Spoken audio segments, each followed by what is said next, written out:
Buenas noches, ¿cómo están? Abre tu Biblia en Josué capítulo 7 y vamos a comenzar orando, ¿les parece? Señor, te damos gracias. Gracias, Padre, por la oportunidad que nos das de venir a este salón. Gracias por tu fidelidad y porque nos permites estar, Señor, incluso cómodos, sabiendo que no somos merecedores ni siquiera de la comodidad, Padre, que tú nos presentas. Gracias por la libertad que nos das de poder reunirnos. Gracias por los dueños del Salón del Valle.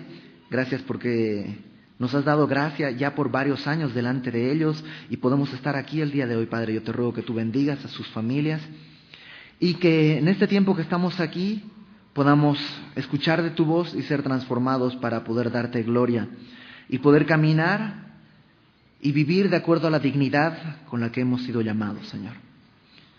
Ponemos en tus manos este tiempo, rogándote que tú te glorifiques en nuestras vidas, Padre. En el nombre de Jesús, amén. Josué capítulo 7.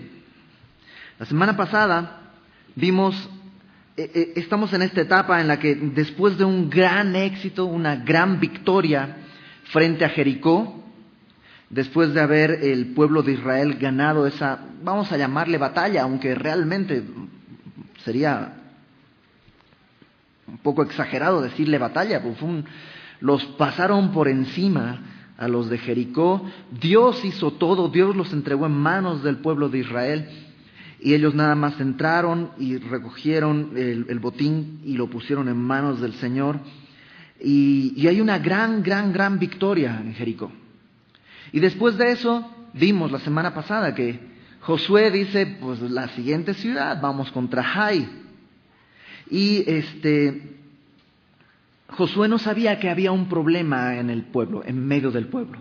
Había pecado. Dios había dicho que todo lo que, el botín, todo lo que las cosas de valor fuesen puestas para el Señor, porque son las primicias, es la primera conquista en la tierra prometida, y eso era para el Señor.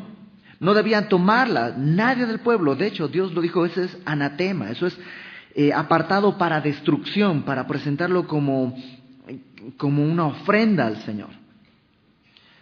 Pero vimos que hubo un problema.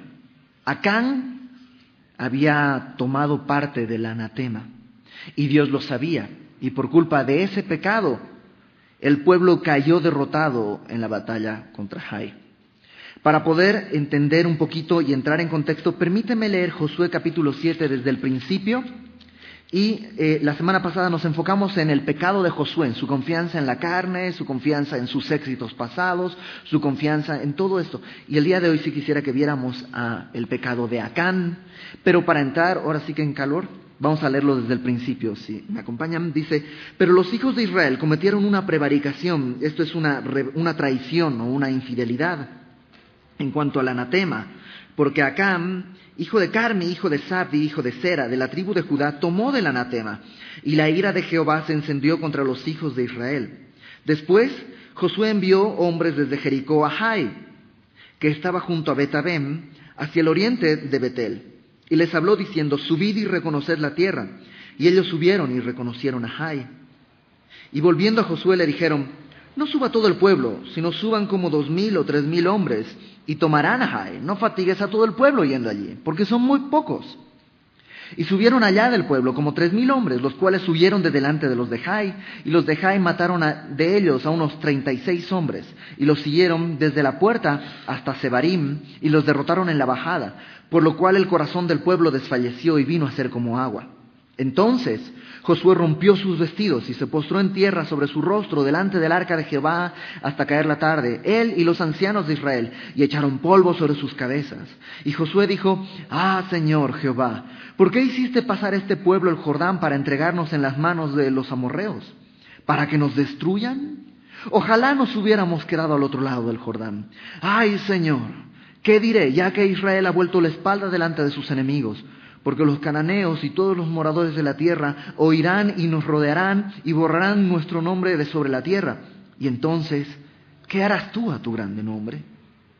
Y Jehová dijo a Josué, y esto es importante porque es cuando Dios empieza Dios le responde a Josué y lo encamina y le explica qué es lo que está mal y le dice qué es lo que tiene que hacer para corregirlo. Levántate, ¿por qué te postras así sobre tu rostro? Israel ha pecado y aún han quebrantado mi pacto que yo les mandé, y también han tomado el anatema y hasta han hurtado, han mentido y aún lo han guardado entre sus enseres. Por esto los hijos de Israel no podrán hacer frente a sus enemigos, sino que delante de sus enemigos volverán la espalda, por cuanto han venido a ser anatema. Ni estaré más con vosotros, si no destruyereis el anatema de en medio de vosotros. Levántate, santifica al pueblo y di, santificaos para mañana. Porque Jehová, el Dios de Israel, dice así, y esta es la instrucción que Dios le da. Le dice, dile al pueblo, santifíquense para mañana. Esta es la instrucción, lo que Josué tiene que decirle al pueblo. Anatema hay en medio de ti, Israel. No podrás hacer frente a tus enemigos hasta que hayáis quitado el anatema de en medio de vosotros. Os acercaréis pues mañana por vuestras tribus, y la tribu que Jehová tomare se acercará por sus familias, y la familia que Jehová tomare se acercará por sus casas, y la casa que Jehová tomare se acercará por los varones, y el que fuere sorprendido en el anatema será quemado él y todo lo que tiene, por cuanto ha quebrantado el pacto de Jehová y ha cometido maldad en Israel. Josué pues, levantándose de mañana, hizo acercar a Israel por sus tribus, y fue tomada la tribu de Judá, y haciendo acercar a la tribu de Judá, fue tomada la familia de los de Sera. Y haciendo luego acercar a la familia de los de Sera por los varones, fue tomado Zabdi, e hizo acercar su casa por los varones, y fue tomado Acán, hijo de Carmi, hijo de Zabdi, hijo de Sera, de la tribu de Judá. ¿Qué es lo que hace Josué? Bueno, pues da este anuncio primero. Y les dice, mañana Dios va a mostrar, va a sacar a la luz quién está guardando el anatema, quién está en pecado. Y al día siguiente Josué se levanta temprano por la mañana y empieza probablemente utilizando el Urim y el Tumim, que eran dos piedritas que el sumo sacerdote tenía en su pectoral. No se sabe exactamente cómo eran, porque Dios, yo creo que conociéndonos, no permitió que se guardara, porque si se guardara el Urim y el Tumim, te aseguro que el día de hoy encontrarías en librerías así, Urim y Tumim, para saber la voluntad de Dios y no sé qué.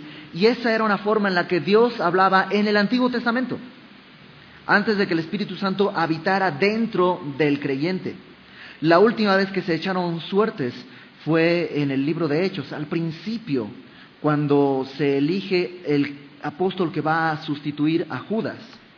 Después de eso, en Hechos capítulo 2, llega el Espíritu Santo sobre ellos, y estaba en ellos, viene sobre ellos, y a partir de ahí nunca más se menciona en la Biblia que echaron suertes. El día de hoy no tienes que echar suertes. Tenemos la guía del Espíritu Santo, y el Espíritu Santo nos guía a toda verdad. Eso es lo que dijo Jesucristo que el Espíritu Santo haría.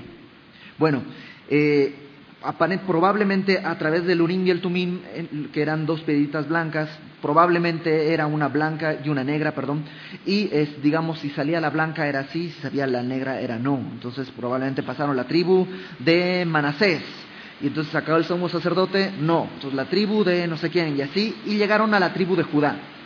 Luego de la tribu de Judá los formaron por familias. Y después de formarlos por familia, fueron así llegando hasta Acán. Eso es lo que sucede. Ahora, versículo 15, este es importante. Fíjate lo que Dios dice. El que fuere sorprendido en el anatema será quemado, él y todo lo que tiene, por cuanto ha quebrantado el pacto de Jehová y ha cometido maldad en Israel. Acán fue sorprendido. ¿Te imaginas cómo pasó la noche Acán? Porque Josué da este anuncio la noche anterior al juicio. Y Josué dice, mañana va a suceder esto y Dios va a sacar a la luz.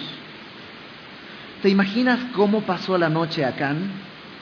¿Cómo crees que pasó? ¿Tú crees que durmió pensando, híjole, mañana Dios dice, híjole? Acompáñame al Salmo 32, versículo 3. Dice, vamos a leerlo desde el versículo 1. David escribe este salmo, que es una clara referencia al pecado que él cometió con Betsabé, y que por un año estuvo escondido creyendo que había logrado burlar a Dios. Y dice, bienaventurado aquel varón cuya transgresión ha sido perdonada y cubierto su pecado. Bienaventurado el hombre a quien Jehová no culpa de iniquidad y en cuyo espíritu no hay engaño. Mientras callé, se envejecieron mis huesos en mi gemir todo el día, porque de día y de noche se agravó sobre mí tu mano, se volvió mi verdor en sequedades de verano. Y yo creo que esta era la actitud, así estaba Acán esa noche. De pronto, angustiado por lo que va a venir mañana, con temor de que fuera expuesto su pecado, creyendo de alguna manera, esperanzado en que Dios no supiera que él había tomado del anatema, a lo mejor esperanzado en que, a lo mejor es otro que tomó más anatema que yo y Dios está juzgando a otro, pero en todo caso, intrigado y angustiado. ¿Y sabes qué? Esa es la realidad de cualquiera de nosotros cuando estamos en pecado. El pecado es interesante porque lo primero que hace el pecado es hacerte creer que no estás en pecado. Y a veces las consecuencias del pecado no son inmediatas. A veces las consecuencias del pecado tardan un año, un día, 2 años, 20 años en venir. Cuando Eva comió del fruto prohibido y Adán comió del fruto prohibido, probablemente pensaron, no he muerto, la serpiente tiene razón. No era verdad que si comía del fruto iba a morir. La serpiente tenía razón, Dios mintió. Pero unos cuantos años más adelante murieron. Y el pecado trajo las consecuencias que Dios había dicho que iban a traer.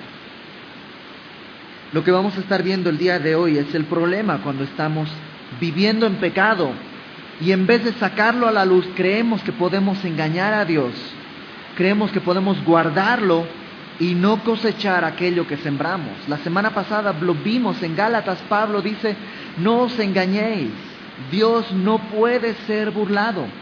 Todo lo que el hombre sembrare, eso cosechará. Si estás en pecado el día de hoy,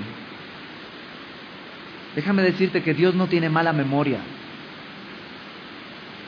Dios va a recordar ese pecado, no se le olvida. El tiempo no soluciona el asunto del pecado. Solo el arrepentimiento, solo el ir a Cristo soluciona el problema del pecado. Porque otra vez, ¿recuerdas qué es lo que dice? Aquel que fuere sorprendido en el anatema. Yo estoy completamente seguro que si esa noche Acán hubiera ido con Josué y le hubiera dicho, Josué, yo tengo el anatema, Dios hubiera extendido misericordia sobre Acán. Pero Acán creyó que podía engañar a Dios y fue sorprendido. Una cosa es confesar tu pecado, otra cosa es que te cachan en tu pecado. Y si el día de hoy tú estás en pecado, déjame invitarte a que lo confieses.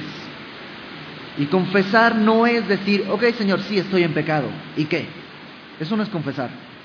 Eso es tener orgullo de tu pecado. Confesar tu pecado es reconocer que lo que estás haciendo es pecado, que ofende a Dios y apartarte, arrepentirte. Si no hay arrepentimiento, no hay confesión de pecado. No es confesión, es vanagloria de mi pecado. No dejes que te sorprenda. ¿Sabes qué? Dios en este momento decretó el juicio para el día siguiente. Tú y yo no sabemos cuándo nos vamos a presentar. Ya sea que el Señor regrese, puede ser esta noche. Ya sea que tú vayas, puede ser esta noche. O puede ser dentro de 20 años. No importa, hay un juicio. No esperes a ser sorprendido en tu pecado.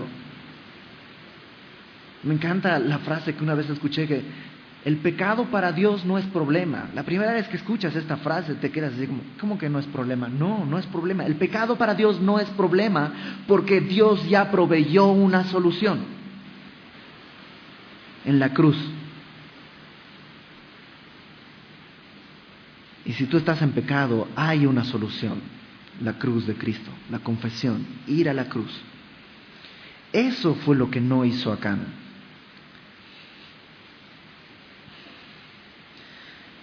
Probablemente tú piensas, pero bueno, sucedió hace tanto tiempo que ya Dios no se debe acordar. Y además, entre tantas cosas, Dios a lo mejor no se dio cuenta. Dios sabía la tribu, la familia, la casa, la tienda donde estaba el pecado. Dios no puede ser burlado. Dios no puede ser burlado. Ahora, la pregunta es, ¿cómo llegó Acán ahí? Porque a lo mejor no estás en pecado. Entonces, vamos a estudiar el texto para ver cómo fue que llegó Acán y tomar ese camino como una advertencia, sabiendo que si empiezo a reconocer estos emblemas, no tengo que seguir caminando por ahí. Es como cuando te dicen, pues mira, para llegar a mi casa tienes que pasar esto y esto y esto y esto, ¿no? Tomas periférico y vas a pasar el Hospital Ángeles, vas a pasar esto. Si llegas a TV Azteca, ya te pasaste, ¿no? Y así, si tú estás yendo y ves estas cosas en tu vida, ya te pasaste, ya estás en un camino equivocado. Así que te ruego que el día de hoy examines tu corazón. Si estás reconociendo estas cosas en tu vida, arrepiéntete. Arrepentirse quiere decir darse la vuelta. ¿Cómo es que Acán llegó a este punto? Fíjate, versículo 19. Entonces Josué dijo a Acán: Hijo mío, da gloria a Jehová, el Dios de Israel, y dale alabanza, y declárame ahora lo que has hecho, no me lo encubras. Y Acán respondió a Josué diciendo: verdaderamente yo he pecado contra Jehová, el Dios de Israel, y así he hecho. Bueno, eso no es confesión, eso es que fuiste cachado en tu pecado. Verso 21, y aquí está la clave. Pues vi entre los despojos un manto babilónico muy bueno, y 200 siclos de plata, y un lingote de oro de peso de 50 siclos, lo cual codicié y tomé, y he aquí que está escondido bajo tierra en medio de mi tienda, y el dinero debajo de ello. Primero, Acán está tratando de decir, está tratando de disfrazar. ¿Cuántas veces nosotros decimos, me equivoqué, no pequé? No. Tú tienes que ser sincero. Cuando es pecado, es pecado. Porque lo que dice Acán es, vi entre los despojos un manto. No son despojos. Es el anatema, es lo consagrado a Dios, es lo que está apartado para destrucción. No son despojos. Porque casi está diciendo, vi entre la basura unas cosas y las tomé, ¿qué tiene? Estaban entre la basura. No escuchaste la voz de Dios. Dios dijo que eso era anatema, que eso era apartado, que eso era de Dios. Y nosotros a veces disfrazamos nuestro pecado de esa manera. Y ahora, fíjate el primer paso que da Acán camino al pecado. Versículo 21. Vi entre los despojos. Vio. ¿Qué tiene de malo ver?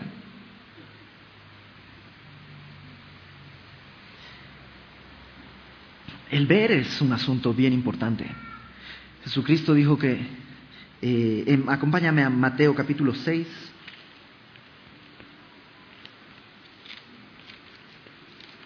Versículo 22. Y en este contexto Jesucristo está hablando específicamente acerca del dinero.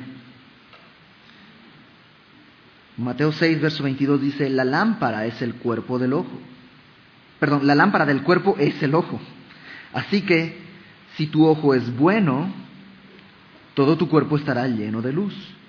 Pero si tu ojo es maligno, todo tu cuerpo estará en tinieblas. Es decir, si tu ojo, que es de donde se alimenta de luz el resto de tu cuerpo, si tu ojo es bueno, todo tu cuerpo está en luz. Pero si tu ojo es malo, todo tu cuerpo está en tinieblas. Así que, si la luz que hay en ti es tinieblas, ¿cuántas no serán las mismas tinieblas? O sea, déjame mover el ejemplo a un poco de agua.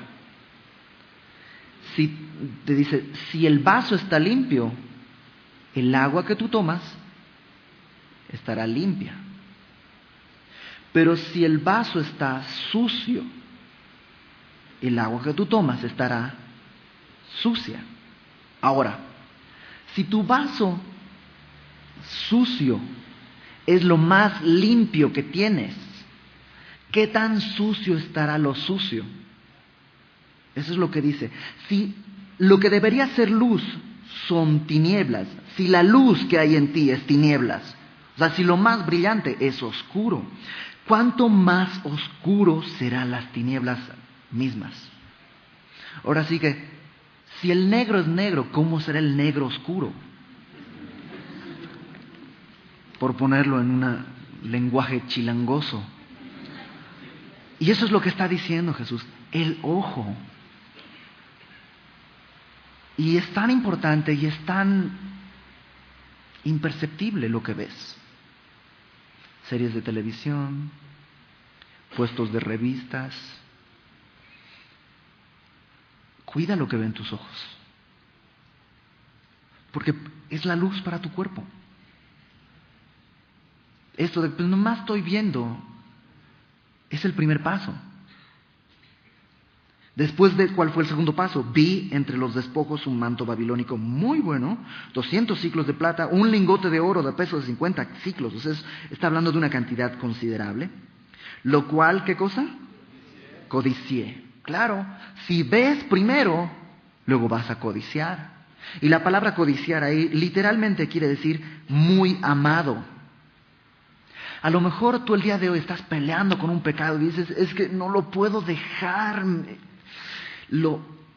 Es que amo mi pecado. Eso comenzó viendo. Eso comenzó viendo nada más. Si tú cuidas tus ojos, vas a evitar llegar a esta segunda etapa en la que vas a amar eso, codiciarlo, desearlo. Y obviamente, si primero viste, luego empiezas a anhelar eso, ¿qué crees que sigue? Vi, codicié y tomé.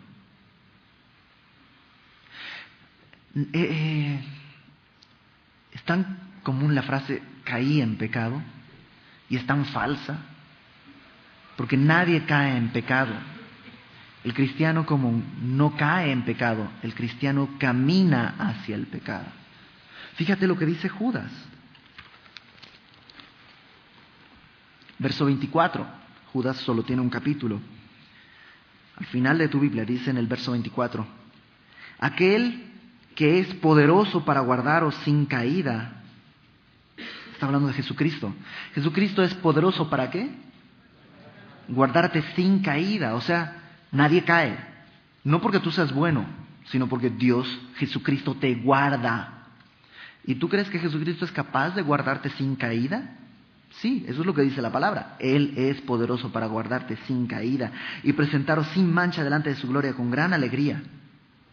Entonces, ¿cómo es cuando caes en pecado? Bueno, no caíste. Caminaste hacia el pecado. Primero viste, después de ver empezaste a amar, y después de amar tomaste. Y ya estás ahí. Y después de tomar, ¿qué sigue? Al final del versículo dice: y he aquí que está escondido bajo tierra en medio de mi tienda. Y me encanta, porque según tú, nadie se dio cuenta.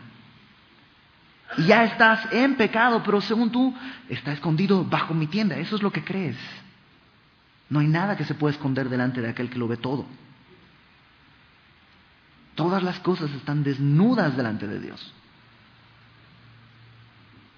Pero, otra vez, el pecado te engaña y te hace creer que, pues como no ha habido consecuencias, como no ha pasado nada, pues nadie se dio cuenta. Y si sigues en pecado, créeme, tarde o temprano, más temprano que tarde, vas a pagar las consecuencias de ese pecado. Y ese es un patrón que sucede constantemente en la palabra de Dios. Empieza con algo sencillo: ver, codiciar, tomar, esconder. Acompáñame a Génesis capítulo 2. Génesis capítulo 3. Antes. Vamos a Primera de Juan capítulo 2. Primera de Juan capítulo 2. Deja tu dedo en Génesis, pero acompáñame a Primera de Juan capítulo 2. Verso 16.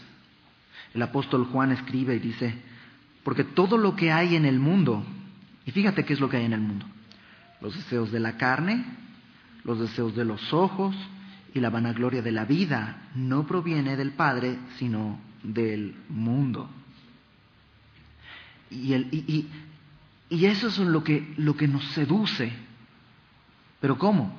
Deseo de la carne, deseo de los ojos y la vanagloria de la vida. Y esas cosas se repiten constantemente de diversas maneras. Y eso es lo que nos seduce. Ahora sí, Génesis capítulo 3.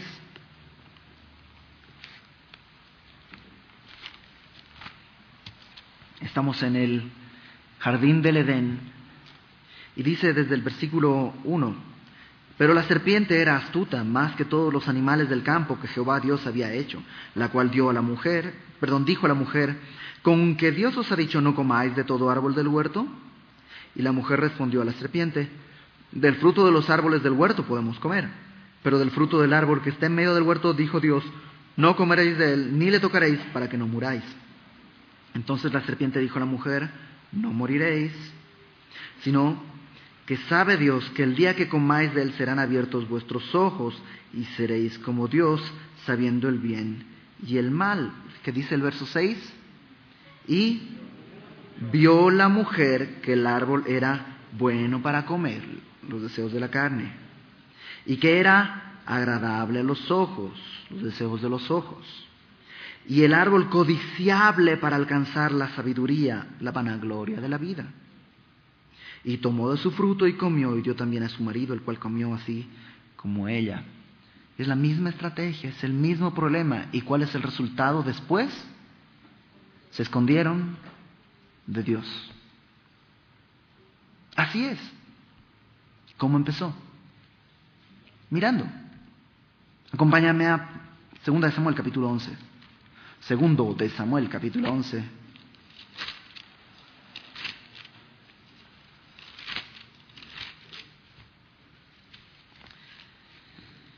Versículo 1.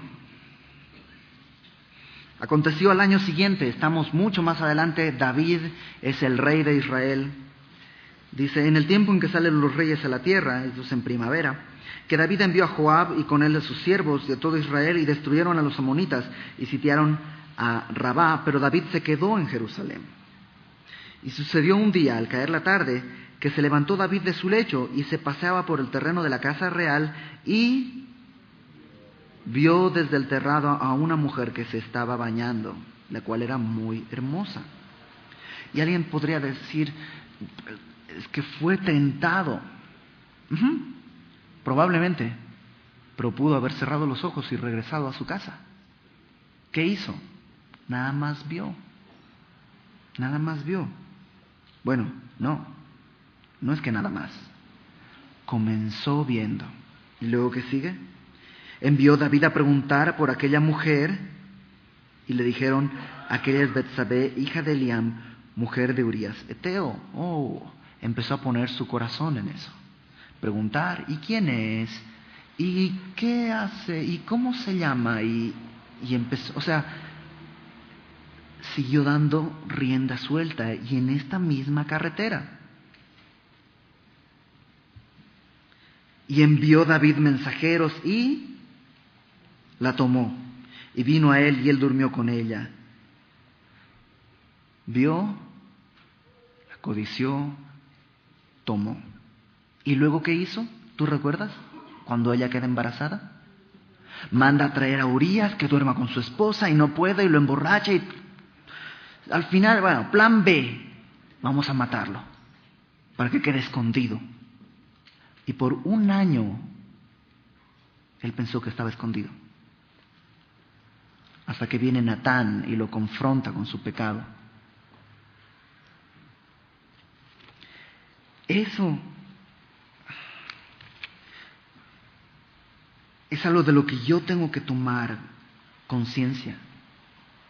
Porque ya sea que Satanás, como en el caso de Eva, está tentándome, o ya sea como David, que Satanás no tiene nada que ver ahí.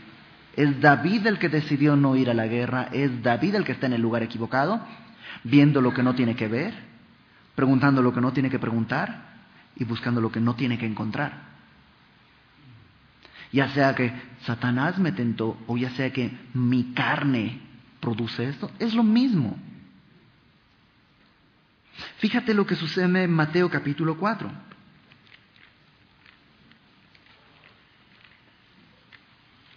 Mateo capítulo 4.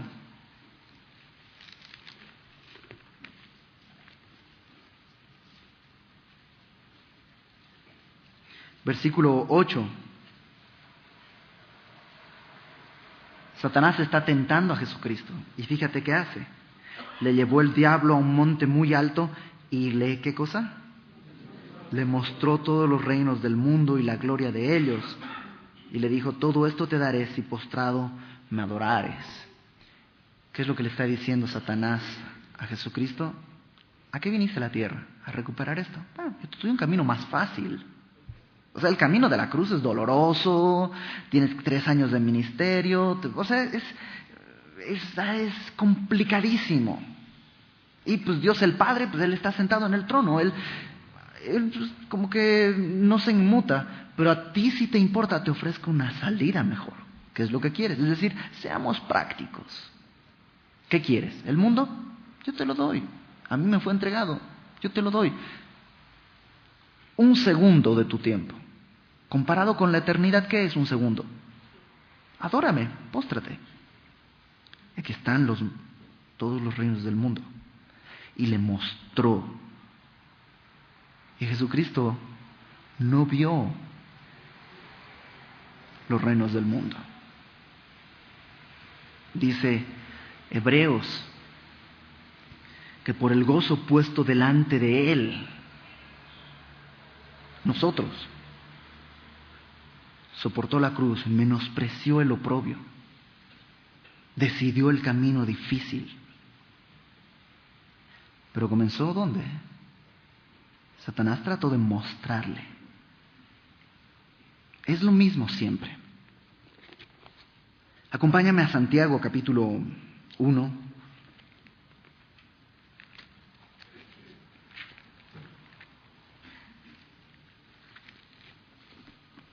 Que es donde tenemos esta misma cadena, pero descrita de otra manera, un poco distinta, acerca de este camino hacia el pecado. Dice Santiago capítulo 1, versículo 14, sino que cada uno es tentado, cuando está hablando de que Dios no tienta a nadie, que no le echamos la culpa a que, pues es que Dios me tentó, o Dios puso una tentación delante de mí, ¿qué es lo que hizo? Echarle la culpa a Dios. Adán dijo, pues es que Señor, la mujer que tú me diste es la que me dio de comer el fruto y yo comí, pues no es mi culpa, tú me diste esa mujer. Y siempre tratamos como de aventar la pelota a algún lado. Y Santiago dice, no, cuando uno es tentado no diga que es tentado de parte de Dios. Él no puede ser tentado ni él tienta a nadie. sino que cada uno es tentado cuando de su propia concupiscencia es atraído y seducido. La palabra concupiscencia literalmente quiere decir poner el corazón sobre algo, es decir, mirar y desear. Cuando de su propia concupiscencia es atraído y seducido. Mi propia concupiscencia pone el anzuelo y la carnada. No me obliga a comer la carnada, pero me pone la carnada. ¿Y qué pasa después que está la carnada ahí y está el anzuelo? Entonces, la concupiscencia, después que ha concebido, o sea, podríamos decir que queda embarazada, digamos, porque eso es lo que la palabra concebir quiere decir. Cuando mi corazón se une a ese deseo, entonces ya está formándose algo. Cuando se ha concebido, da a luz el pecado. Y el pecado, siendo consumado, da a luz la muerte. Y es una cadena. ¿Comenzó cómo? Cuando de mi propia concupiscencia no puedes hacer nada contra eso. Está en tu carne. Tu carne no puede ser reformada. No hay forma de que tu carne coopere. El espíritu y la carne siempre están en conflicto. Y así van a estar. La concupiscencia siempre va a estar tendiéndote el anzuelo. Pero depende de ti.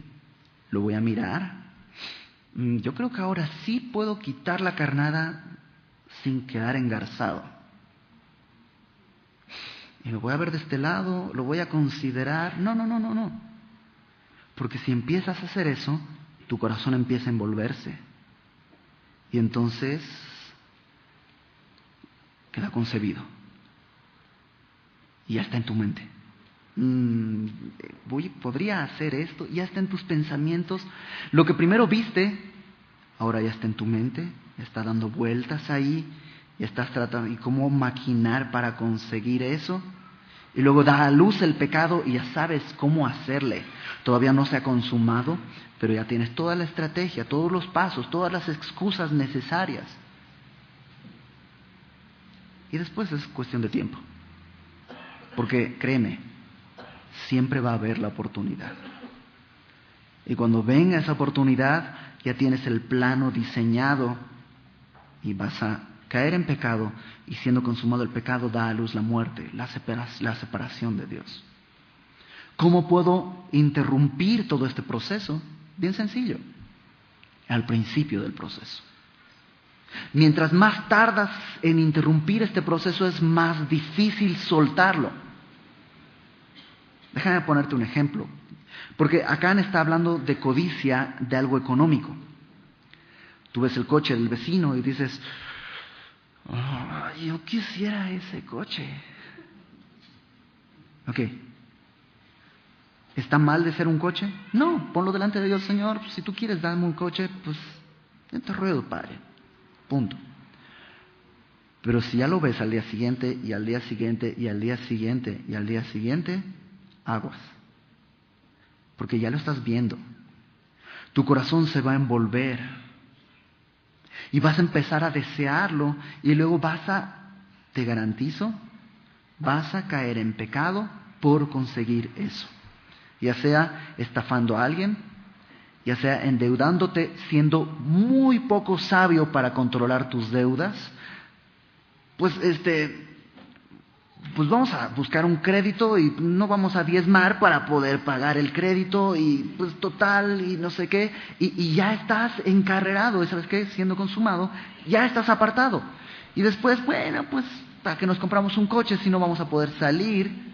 Y pues cuando podemos salir en domingo, no pasa nada si no vamos un domingo a la iglesia, lo vemos por internet y de ahí nos vamos y no sé qué. Y ¿sabes qué? Ya estás del otro lado. Y comenzó viendo. Y si tú haces memoria, siempre ha comenzado así, viendo. Y nada más dijiste, qué interesante. Y luego, qué bonito. Y luego, ¿cómo lo quiero? Y siempre sigue ese mismo camino. ¿Cómo llegó Acán al pecado? Vio, codició, tomó, escondió. Sencillo. ¿Cuál sería el antídoto? Filipenses capítulo 4.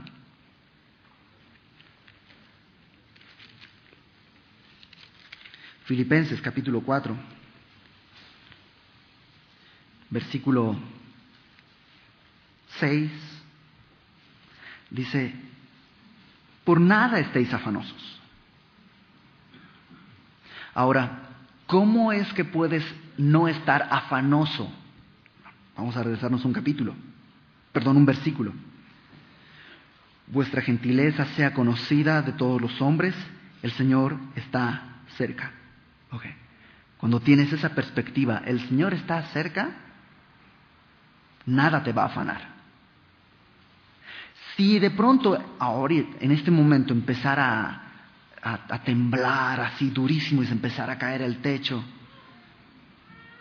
y a la salida se te cae tu celular, tu iPhone, que lo deseaste desde principios de año y estuviste y no sé qué, y se te cae.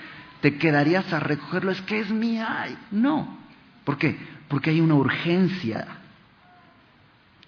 Si tú crees que el Señor está cerca, sabes que te vas a ir.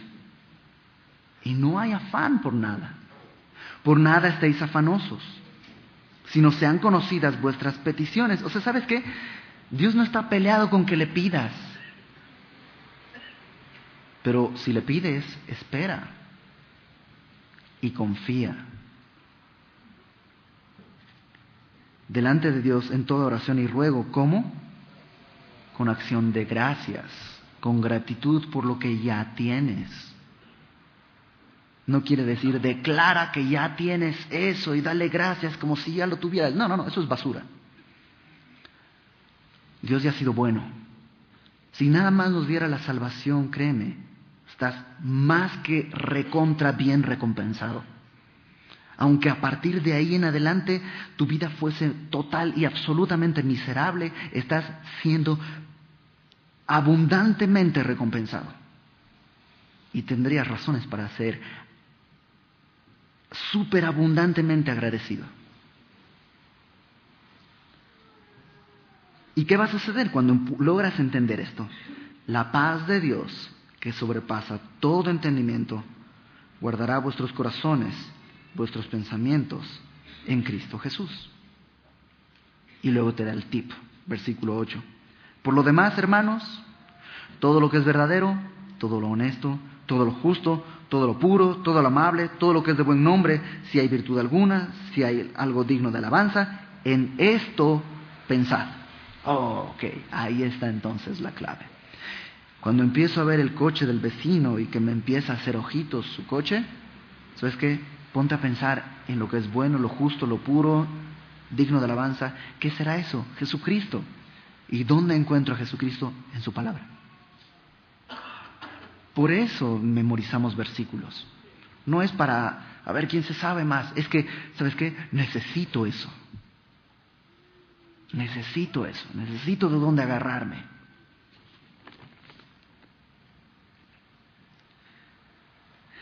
Cuando, la neta, es muy poco sabio seguir ese camino. Es muy poco sabio. Porque terminas mal, siempre. Acompáñame a 2 Corintios capítulo 7.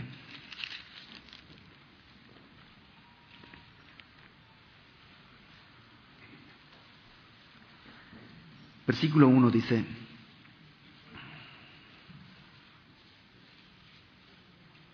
así que, amados, puesto que tenemos tales promesas, puedes repasar el capítulo 6 para ver solo algunas de las promesas a las que Pablo se refiere.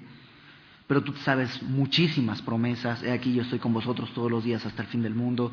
El que tiene sed, venga a mí y beba. El que viene a mí, yo no le echo fuera. O sea, hay muchísimas promesas.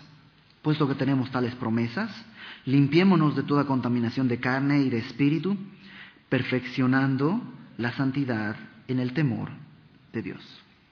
La santidad se perfecciona en el temor de Dios. Y el temor de Dios es el principio de la sabiduría. Cuando viene la tentación, sabes que lo único que te va a ayudar a tomar una decisión sabia es el temor de Dios.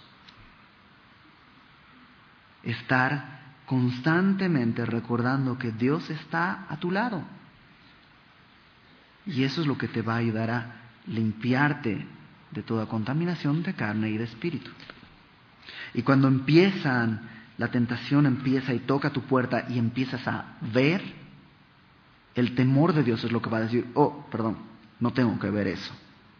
Y empiezas, ¿cómo puedo tener el temor de Dios? A través de su palabra, conociéndole, y eso me lleva a la sabiduría, y regreso al mismo punto. Regresa, Josué, por favor. Por otro lado, si te das cuenta, Acán es no sé si ingenuo o qué palabra, pero tú y yo también somos exactamente iguales en lo que se refiere al pecado. ¿Por qué? Acán, ¿qué es lo que hace? Toma un manto babilónico, toma 200 ciclos de plata, un lingote de oro, son un montón de cosas. ¿Y qué hace?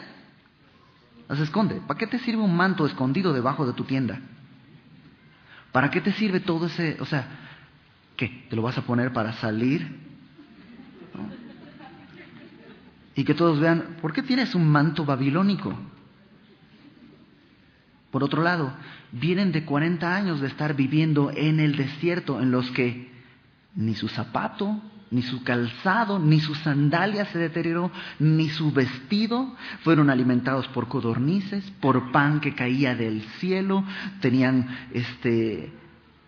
aire acondicionado de día y calefacción de noche, todo provisto por Dios. ¿Qué les hacía falta? ¿Para qué te sirve todo eso? Y recuerdas, Dios les dijo que ese año iban a vivir del fruto de la tierra. Ni siquiera iban a tener que sembrar. De lo que saliera, eso iban a comer y no les iba a faltar. Y ¿sabes qué? Tú y yo somos seducidos por el pecado de esa manera. Y ahí lo tenemos y lo abrazamos y que nadie se entere.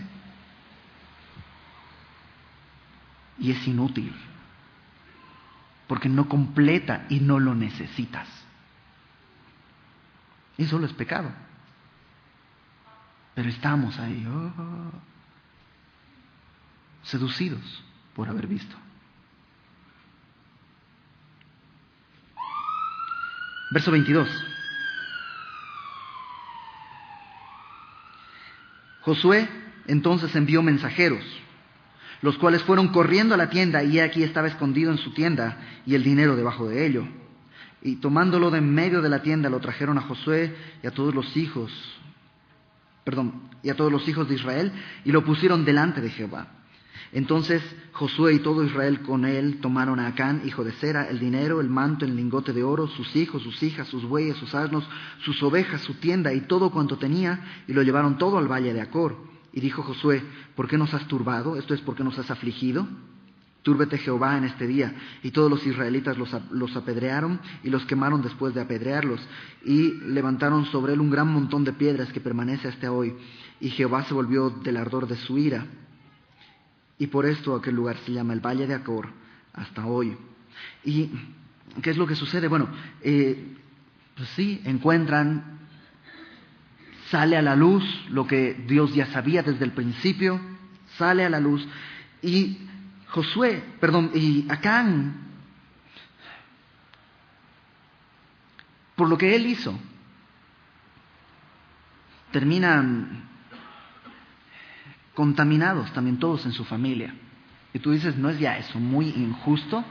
Bueno, en Deuteronomio 24, lo puedes leer en tu casa, buscarlo, la ley prohibía matar al hijo por el pecado del padre. Entonces, lo que entiendo que sucedió aquí es que estaba en medio de la tienda. Todos los hijos, toda la familia, todos sabían. ¿Y quién crees que les pudo haber convencido de que era lo correcto? Y que, pero no le digas a nadie. Acá. ¿Sabes qué? El pecado que tú estás viviendo, si estás viviendo en pecado y escondiéndolo, va a afectar a toda tu familia. Y sí, Dios es misericordioso y va a dar una oportunidad de arrepentimiento a todos de manera individual. Eso no te quepa en la menor duda.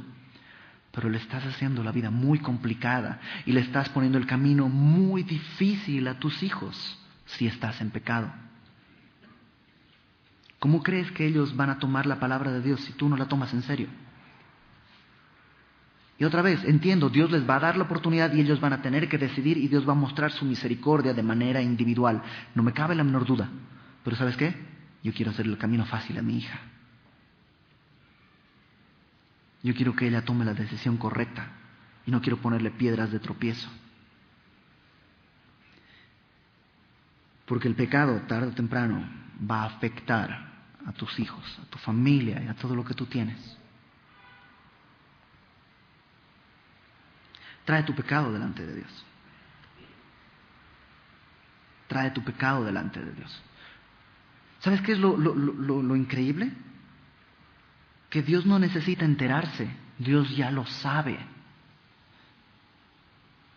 O sea, si tú estás pensando, híjole, pero es que si le digo a Dios qué va a pensar, Dios ya lo sabe.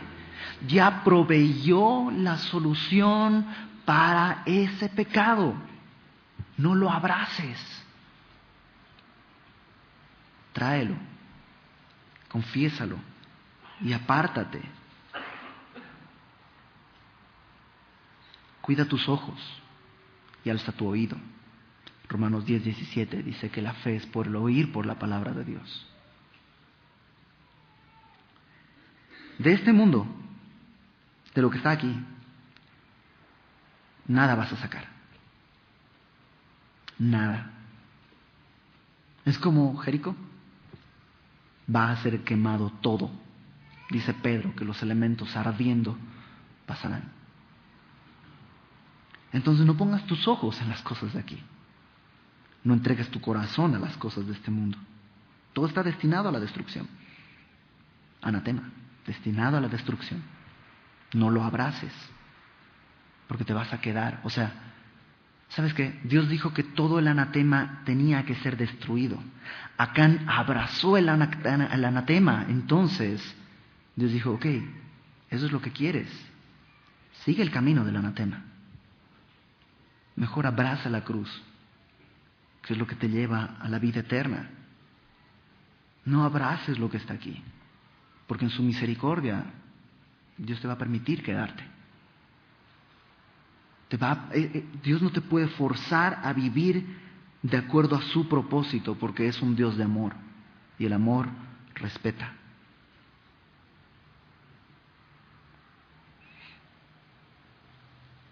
No es lo mismo confesar tu pecado que ser cachado en tu pecado. No esperes. No esperes, no pierdas la oportunidad de confesarlo y de traer a la luz tu pecado cuando estás a tiempo. No sabemos cuándo viene nuestro Señor. No sabemos cuándo tú te vas a presentar delante de Él. No sabemos cuándo te van a cachar. Y sabes que ya no es confesión. Por último, no tengas misericordia de tu pecado. ¿Te imaginas a Josué? ¿Tú crees que le dio gusto llevar a Acán, a toda su familia y a todo lo que había y todo lo que tenía y apedrearlo y quemarlo? ¿Tú crees que Josué lo disfrutó? No, definitivamente no. Es el pueblo que él está liderando en ese momento. Pero ¿sabes qué? No tengas misericordia con el pecado. A lo mejor tienes pecado en tu vida que forma parte de tu vida, de tu familia. No tengas misericordia con el pecado. Con el pecado en tu vida, no tengas misericordia. Jesucristo dijo que si tu mano te es ocasión de pecar, córtala y échala. Obviamente, no es una cuestión literal, porque el pecado no está en tu mano, sino en tu corazón, está en tu mente. Lo que está diciendo Jesús es: toma medidas radicales. Cuida tus ojos, haz lo que sea necesario. Si tu ojo te es ocasión de pecar, córtatelo y échalo fuera, dijo Jesucristo. Nuevamente, no es una cuestión literal. ¿Qué es lo que estás viendo? ¿A qué le estás entregando tu corazón? ¿Qué es lo que estás anhelando tomar? Y si estás tomando algo y estás escondiéndolo, ¿sabes qué? Suéltalo. Tráelo delante del Señor. Confiesa tu pecado. A lo mejor vivirás consecuencias, pero son mejor las consecuencias después de la confesión que las consecuencias por no haber confesado. Eso te lo puedo garantizar. Dios es bueno. Dios ha provisto una solución porque te ama. Si estás en pecado, no dejes pasar esto. No dejes pasar el pecado. Confiesa tu pecado. ¿Oramos? Señor, te damos gracias porque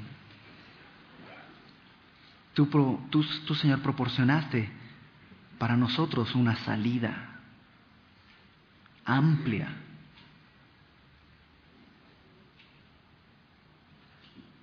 En la cruz, Señor. Porque no teníamos esperanza. Pero tú nos diste esperanza. Una esperanza cierta de tu perdón. Con la muerte de nuestro Señor Jesucristo en la cruz y su resurrección. Como prueba de que la ofrenda por nuestro pecado había sido aceptada. Y el día de hoy, Señor, sabemos que todo lo que hemos hecho ya está pagado en la cruz y solo tenemos que traerlo delante de ti. Yo te ruego, Señor, que tu Espíritu Santo nos redarguya. Que tu Espíritu Santo, Señor, en este momento traiga a nuestra mente, saque de nuestro corazón, Señor, aquellas cosas que hemos escondido a lo mejor desde hace años y creemos que ya están olvidadas porque nosotros las hemos olvidado. Y hemos perdido la perspectiva, hemos creído que ya no están delante de ti. Señor, que podamos traer a la luz esto y confesar nuestro pecado y de esa manera, Señor, recibir el perdón y tu misericordia. Gracias, Señor, porque esto solo es una muestra de tu amor. Nos ponemos en tus manos, rogándote que tú te glorifiques, Padre Santo, en el nombre de Jesús. Amén.